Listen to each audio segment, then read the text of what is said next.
حنان انا سالتك قلت لك تتوقعين ايش قد معدلك يطلع؟ هسه العام 76 مع تاجيل 3 مواد، السنه كنت تتوقعين اكثر؟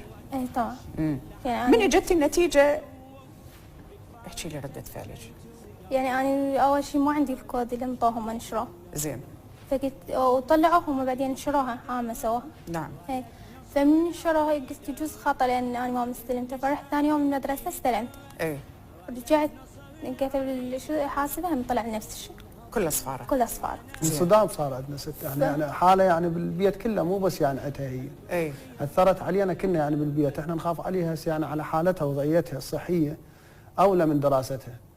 يعني صارت عندها حاله فصدمه صدمه يعني هي كانت تتوقع يعني درجاتها توقعتها فوق ال 95 تجيب طبيه.